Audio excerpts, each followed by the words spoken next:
যারা জায়গা পান নাই দাঁড়িয়ে থাকেন।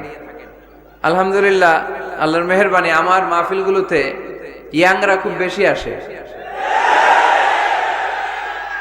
আমি খেয়াল করে দেখলাম যে 15 থেকে 25 বেশিরভাগ। গলার জোর দেখছেন? জোর আলহামদুলিল্লাহ। মুরব্বী ভাইরাও আসে। তো এই জন্য আমি ওই আপনির পরিবর্তে অনেক সময় তুমি বলি। আমি বলি যে বসো। তো কয়েকজন আমারে বললো, হুজুর আপনি যে বসো বলেন, অনেক মুরব্বী তো আছে এখানে, মুরব্বী।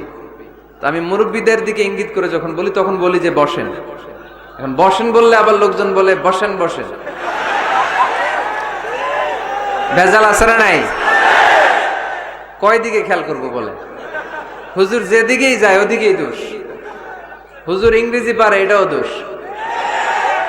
এই হুজুর ইংরেজি পারে না, এটাও দোষ। হুজুর খায় বেশি, এটা দোষ। এই হুজুর কিচ্ছু খাইতে পারে না, এটাও দোষ। হুজুর বিয়ে করে না, এটা তো মহা মুসিবত, এলাকার ইমাম তো বানানোই যাবে না, মহা দোষ।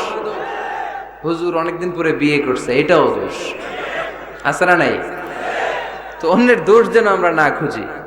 সম্মানিত ভাইয়েরা, আমরা ধাক্কাধাক্কি না করি, আমরা বসে